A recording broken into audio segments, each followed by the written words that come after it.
Plus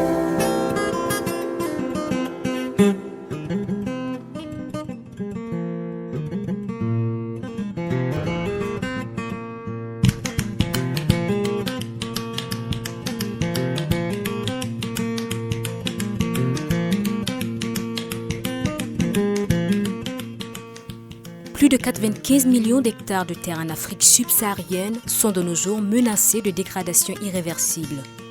Parmi les régions fortement touchées figure la bande sahélo-saharienne, dont les pays sont fortement confrontés à une dégradation avancée des ressources naturelles, avec pour conséquence la perte de la biodiversité et de la productivité des sols, entraînant la pauvreté des populations. D'où l'idée d'une muraille verte pour contrer l'avancée du désert. Tout est parti d'un triple constat. Premièrement, la question de la désertification, la dégradation des terres, la perte de la biodiversité sont un facteur important dans le cadre du développement des pays. Et les effets conjugués, justement, portent un coup dur au développement économique de ces pays-là. Deuxièmement, il y a des prévisions climatiques que nous faisons et le constat, c'est que de plus en plus, il y aura des étendues de superficie arides dans les années à venir. Et troisième constat, c'est que les efforts qui ont été déployés depuis longtemps par les États, mais également par la communauté internationale, n'est pas arrivé à bout justement de ces défis-là. Donc c'est sur la base de ces trois constats qu'il est apparu nécessaire d'avoir un partenariat que nous avons appelé Initiative de la Grande Muraille Verte, mise en œuvre par les États, avec donc l'accompagnement de la communauté internationale. C'est en 2005 à Ouagadougou que l'idée est née lors de la 7e conférence des chefs d'État de la communauté des États sahélo-sahariens. La vision initiale était de planter une bande d'arbres sur 7000 km de long et 15 km de large, allant de Dakar jusqu'à Djibouti. Par la suite, cette idée va évoluer pour devenir aujourd'hui un vaste programme intégré de développement au bénéfice des populations de ces zones arides. L'initiative africaine de la Grande Muraille Verte a ainsi été endossée en 2007 par l'Union africaine à travers l'adoption d'une résolution des chefs d'État et de gouvernement. Sa mise en œuvre a permis la création de l'Agence panafricaine de la Muraille Verte en 2010. Le Burkina Faso, à l'image des 10 autres pays de la bande sahélo-saharienne, s'est engagé dans ce partenariat. Le Burkina a signé la convention qui crée l'Agence panafricaine en 2010. Et en 2015, nous avons donc ratifié la convention qui porte création de l'Agence panafricaine. Alors visiblement, ça veut dire que du point de vue de la réglementation, le Burkina, sur le plan politique également, s'est fortement engagé. Et nous travaillons aujourd'hui à le rendre opérationnel. Il ne faut pas que ça reste à l'état d'idée, quoi. Au regard de la dégradation avancée des terres dans le pays, les autorités burkinabées se sont fortement engagées dans cette initiative pour renforcer la résilience des populations face à cette situation. Je veux rappeler tout simplement que l'initiative a été lancée au Burkina Faso. Déjà, ça veut dire que nous avons l'engagement politique du Burkina. Aujourd'hui, la vision de la politique du gouvernement, c'est d'inverser les tendances et aboutir à une neutralité d'ici 2030. Et je pense qu'aujourd'hui, il n'y a pas un outil opérationnel pour accompagner le Burkina Faso dans l'atteinte de cet engagement sans l'initiative pour la Grande Muraille Verte. Aujourd'hui, quand vous regardez dans l'ensemble des pays sahélo-sahéliens, l'initiative est une initiative qui porte et qui a des activités à impact pour les populations. Même les débats qui se mènent aujourd'hui autour de cette initiative, c'est qu'on ne doit plus inventer, on ne doit plus créer d'autres initiatives, mais on doit plutôt renforcer la Grande Muraille Verte pour que cette Grande Muraille Verte accompagne l'ensemble des pays dans la mise en œuvre de nos engagements et lesquels nous sommes même allés à l'accord de Paris. Donc aujourd'hui, je pourrais réaffirmer l'engagement politique du Burkina Faso à accompagner l'initiative. Dans la matérialisation de cette vision des États au plus haut sommet, le Burkina Faso a délimité une zone d'intervention prioritaire sur la base d'une étude biophysique. L'idée a été lancée sur le plan politique. Il fallait donc travailler à le rendre opérationnel. Et au niveau de chaque État et au niveau du Burkina, nous avons mis en place une structure, une coordination nationale chargé, si vous voulez, de traduire le contenu politique en actions concrètes sur le terrain. Et donc, cela a nécessité que nous puissions nous organiser, étant, n'est-ce pas, des questions de concertation assez larges. Et ces questions de concertation, superposées à un certain nombre de critères, ont permis de définir une zone d'intervention. Il s'agit initialement 4 zones d'intervention, le centre-nord, le Sahel, le plateau central et l'Est. C'est donc les zones prioritaires. Évidemment, vous comprendrez plus tard que les choses ont beaucoup évolué et nous travaillons dorénavant sur 5 zones prioritaires. Donc la région du Nord est donc associée aux régions initialement arrêtées. Les directions régionales en charge de l'environnement de ces régions constituent les antennes régionales de l'initiative de la Grande Muraille Verte au Burkina. Elles sont chargées de l'opérationnalisation des projets que porte la coordination nationale et ses partenaires, bénéficiant ainsi d'appuis divers pour leurs interventions.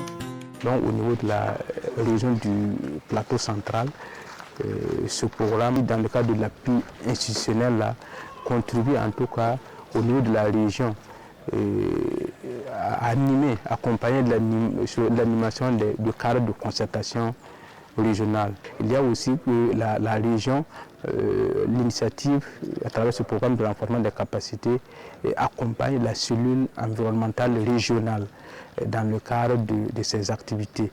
Je prends depuis 2015, l'initiative accompagne le lancement de la campagne de reforestation qui est portée par la cellule environnementale régionale. Et sur le plan administratif, je vous ai parlé de l'appui en matériel bureautique. Vous avez constaté dans mon bureau, tout le matériel qui est là-bas, c'est avec l'appui de la Muraille Verte. Et vous savez que l'État, à l'heure actuelle, ne peut plus mettre à la disposition des structures déconcentrées ce matériel bureautique.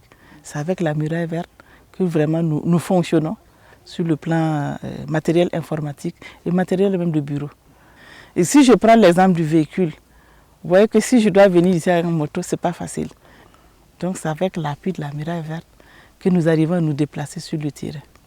Et pour les sensibilisations également, quand nous avons coupure, les autres directions régionales nous envient. Automatiquement, nous mettons le relais et puis nous avons notre groupe électrogène. Des appuis multiples et multiformes qui ont été possibles grâce à l'appui des partenaires qui accompagnent le Burkina Faso dans son engagement.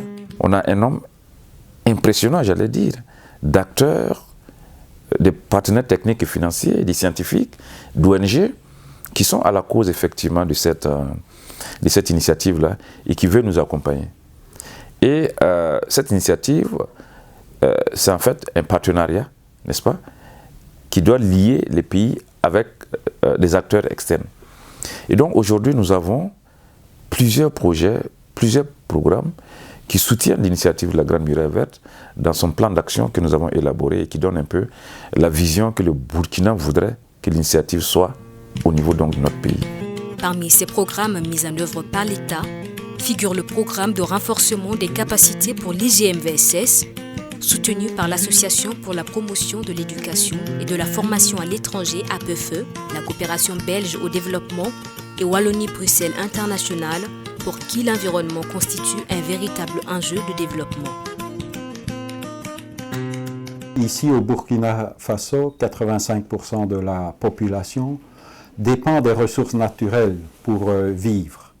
Donc il est essentiel de préserver l'environnement et même de l'améliorer pour que ces populations puissent vivre de la meilleure des manières. Le programme de renforcement des capacités est un programme qui a débuté en 2014. Il y a eu une première phase 2014-2016. Nous sommes dans la seconde phase 2017-2021. Et ce programme s'intègre dans le plan d'action de la Grande Muraille Verte ici au Burkina Faso, spécifiquement, comme son nom l'indique, sur les problématiques de renforcement des capacités. Le programme se déroule bien. On est parvenu à avoir des résultats qui ont parfois dépassé même les attentes, notamment en termes de mobilisation de ressources. Il y a de plus en plus de partenaires techniques et financiers qui adhèrent à l'initiative et qui commencent à financer des projets. Par exemple, récemment, l'initiative de la Grande Muraille Verte vient de signer un projet avec la coopération suédoise, le projet Beokputo. Mais pour l'instant, on a environ 5 ou 6 projets qui ont été créés et implémentés au niveau de la coordination nationale de la Grande Muraille Verte. Le programme de renforcement des capacités qui appuie l'administration publique met un accent particulier sur le développement des collectivités territoriales, à l'image d'autres projets en appui à la Grande Muraille Verte. La commune de Bourzanga, dans la province du BAM, est bénéficiaire d'une expérience pilote de conduite du processus de récupération des terres dégradées. Vous savez, lorsque le choix vous incombe, il est du devoir de réussir. Et dans ce cadre-là, je voudrais demander à chacun de vous, comme nous l'avons dit, de s'investir. J'allais demander à toutes les structures partenaires de s'investir et lorsqu'ils auront besoin des autorités de la commune, nous sommes prêts à nous engager jusqu'au bout pour que ce soit une réussite pour nous et pour également les autorités qui ont mis en place cette structure-là et qui ont fait confiance à la commune de Bourzanga. Je voudrais donc vous demander que nous puissions ensemble prendre l'engagement de réussir ces projets-là. L'implication des collectivités territoriales dans la gouvernance des ressources naturelles constitue un enjeu majeur pour la protection des écosystèmes. C'est ainsi que l'Union internationale pour la conservation de la nature UICN a travaillé avec la Coordination nationale de la Grande Muraille Verte dans le cadre du projet Front local environnemental pour une Union verte adorée. Un projet pilote avec des résultats satisfaisants dans la forêt communale qui ouvre d'autres perspectives de collaboration. Alors, nous, au niveau de l'UICN, nous sommes dans une démarche de régionalisation de nos interventions. C'est-à-dire que pour l'ensemble des projets que nous allons monter, nous allons viser à contribuer à la Grande Muraille Verte, à la délimitation théorique de la Grande Muraille Verte, mais également à prévenir que le désert ne dépasse cette zone. Donc, au niveau déjà du FEM7, nous avons imaginé une murette verte. Et donc, le projet FEM va essayer de piloter un certain nombre d'outils de gouvernance pour voir comment ces terres arides peuvent être gouvernées d'une autre manière, différente des terres qui ne sont pas logées dans le même enceinte. Donc, je pense que ce projet FEM7 va constituer pour nous une base pour renforcer les perspectives avec la Coordination nationale de la Grande Muraille Verte. Au rang des principaux partenaires qui soutiennent l'IGMVSS figure également en bonne place la FAO avec des projets tels que Action contre la désertification dans la région du Sahel. Nous avons eu vraiment un travail très fluide avec l'unité de coordination de la Grande Muraille Verte au Burkina. On a pu quand même travailler avec eux, renforcer leurs capacités de la structure, donc en termes de suivi, évaluation et des actions techniques et d'accompagnement avec les communautés locales. Et deuxièmement aussi, au fait, l'unité de coordination a pour rôle aussi de mobiliser d'autres partenaires, pas uniquement bien sûr la FAO ou avec l'appui de l'Union européenne, mais aussi d'autres partenaires avec lesquels elle travaille et coordonne ces initiatives-là.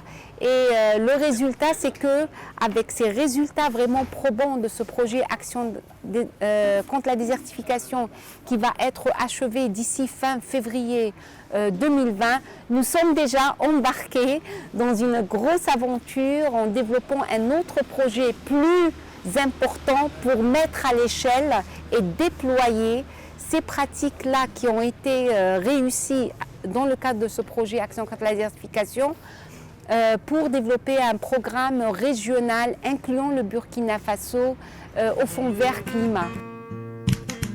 Le secrétariat permanent des ONG au Burkina est un autre partenaire stratégique de l'initiative de la Grande Muraille Verte pour le Sahara et le Sahel. Il porte souvent, avec la coordination nationale, le plaidoyer pour accélérer sa mise en œuvre. Nous avons pour l'ambition d'intervenir dans la commune de Bozanga pour dérouler en fait la formation.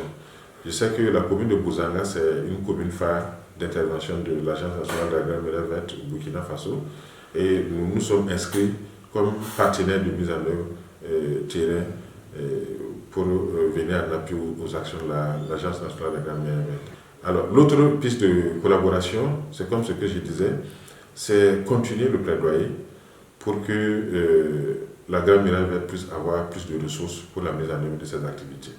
Au niveau du Burkina et au niveau de SOM, nous mettons en œuvre avec l'appui financier de DOB Écologie un programme qu'on appelle les communautés reverdées sur le Sahel.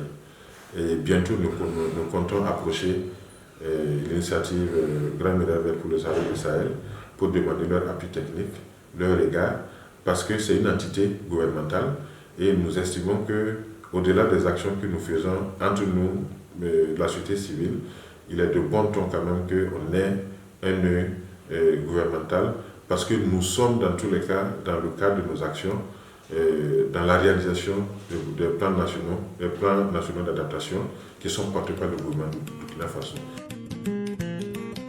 Actuellement, la coordination nationale de l'IGMVSS fait partie d'un consortium de structures bénéficiant de l'appui de la coopération suédoise pour la mise en œuvre du projet Beurre-Pouto ou Champ de l'avenir dans 4 régions du Burkina.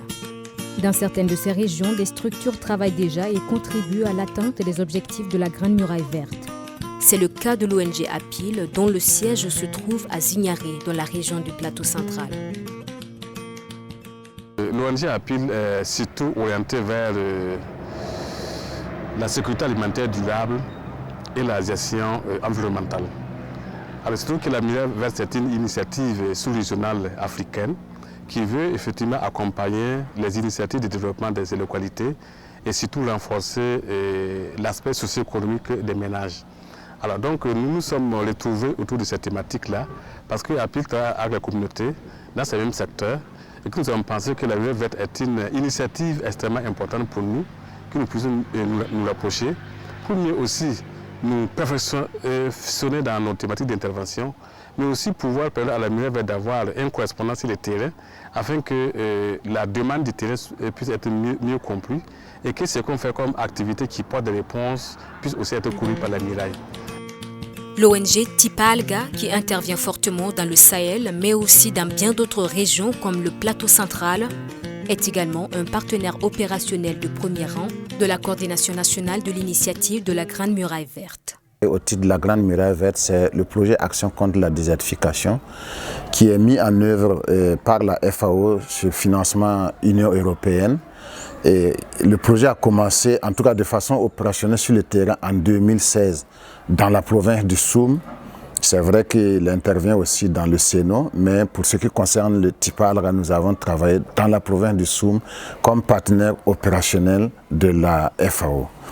Et notre rôle à ce niveau a consisté en tout cas à utiliser notre expérience, notre approche, puisque l'approche que nous utilisons avec les mises en défense et pour développer toutes les activités de Tipalga, et cette approche a été en tout cas trouvée comme une bonne approche. Et nous avons été demandés de conduire toute l'ingénierie sociale pour mobiliser les communautés et à pouvoir en tout cas mettre en œuvre les activités de récupération des terres dégradées qui est vraiment qui était l'activité phare du projet ACD. L'accompagnement des producteurs de cette ONG pour la réalisation des mises en défense porte des résultats concrets sur le terrain, dont la capitalisation permet au Burkina de tendre vers la réalisation de ses objectifs de neutralité en matière de dégradation des terres. Quand j'ai commencé à travailler ici, le terrain était complètement nu et dégradé et personne ne l'enviait. En réalité, j'ai fait faillite dans la maraîchiculture, c'est pourquoi je suis venu m'installer ici. J'ai commencé à concasser les moellons pour confectionner les cordons pierreux. C'est par la suite que j'ai vu l'appui de Tipalga à d'autres producteurs de Zitenga. J'ai alors introduit ma demande d'installation de grillage en 2009 et c'est en 2010 que j'ai été retenu.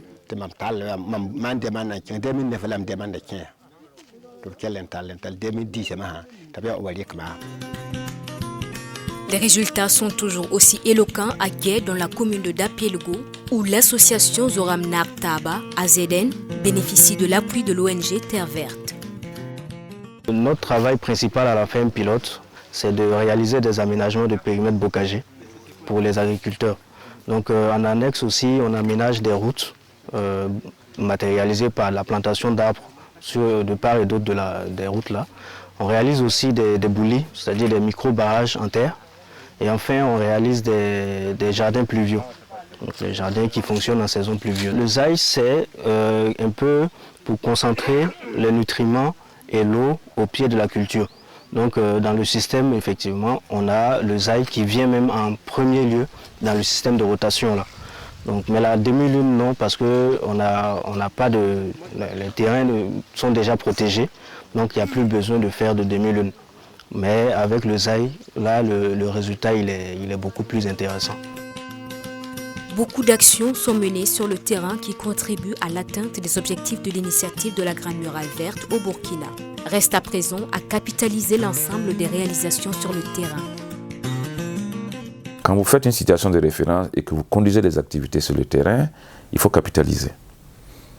La capitalisation se fait par plusieurs outils et notre base de données, effectivement, c'est une base qui permet à l'ensemble des acteurs qui interviennent sur la thématique gestion durable des terres de pouvoir rassembler, capitaliser, tirer les leçons de ce que nous faisons pour des projections.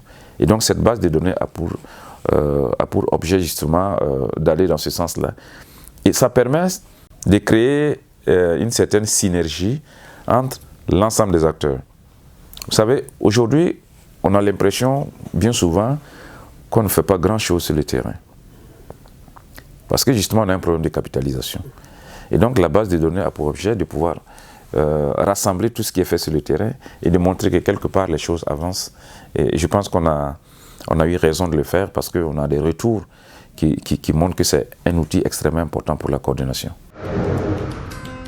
Aujourd'hui, l'initiative Grande Muraille Verte est en marche dans 11 pays de la bande sahélo-saharienne. Des efforts sont consentis, même si les défis restent cependant énormes, mais l'engagement politique est une réalité encourageante. Le président du Faso, dans l'appel de Ouagadougou, s'est engagé à récupérer 5000 hectares de terres dégradées par an pour que nous puissions atteindre la neutralité en 2030. C'est un grand défi qui va nécessiter bien sûr la mobilisation de ressources. Aujourd'hui, vous n'aurez pas moins de 3 millions de dollars pour accompagner le Burkina Faso à l'an 10 si nous voulons atteindre par an pour atteindre 2030. Et cela nécessite une mobilisation de ressources. Ça, c'est très important. Ensuite, pour y parvenir, nous avons bien sûr nos partenaires traditionnels qui accompagnent les pays dans ce genre de questions. Nous avons également nos engagements au niveau de l'accord de Paris, mais il va falloir travailler, aller vers la mobilisation de ressources, je dirais, innovantes. D'où, aujourd'hui, la vision de mon département d'aller bien sûr vers la mise en œuvre d'une fiscalité environnementale afin, bien sûr, de pouvoir financer l'environnement. C'est très important. Donc, c'est pour dire qu'aujourd'hui, le défi, c'est de pouvoir atteindre la neutralité 2030, mobiliser les ressources pour y arriver et créer bien sûr les emplois. Donc pour nous aujourd'hui, c'est de travailler bien sûr à nuire l'ensemble de ces facteurs pour pouvoir vaincre le défi de la sécurité alimentaire et également travailler également à la cohésion sociale. Un engagement politique qui conforte les populations et les acteurs opérationnels de mise en œuvre. Je suis convaincu, je peux vous dire, que l'initiative de la Grande Muraille Verte, c'est une grosse opportunité aujourd'hui pour élargir les opportunités, j'allais dire, de mobilisation des ressources. C'est une grosse opportunité. Nous sommes à un niveau où il est possible d'inverser les tendances, la dégradation. Parce que les quelques actions que nous avons sur le terrain ont montré que, oui, des zones qui sont totalement dénudées, des zones qui n'étaient pas utilisées dans le domaine de la production agro-silvopastorale, le deviennent aujourd'hui. Parce que les bonnes pratiques de gestion durable des terres ont été développées par les populations qui vivaient dans ces zones. Aujourd'hui, ce qui nous intéresse, c'est de voir comment mettre à l'échelle les bonnes pratiques de gestion durable des terres. C'est la conviction que j'ai et je pense qu'on est sur la bonne voie. On va toujours continuer à travailler. C'est vrai en faisant appel au financement des partenaires, mais également en travaillant à l'interne.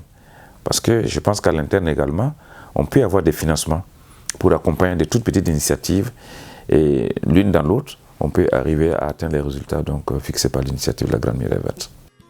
Une note d'espoir qui doit renforcer notre conviction que les zones arides peuvent devenir des pôles de développement. Cela doit renforcer notre conviction pour inverser le processus de dégradation des sols et réhabiliter des écosystèmes, permettant le développement d'activités génératrices de revenus pour le bien-être des futures générations.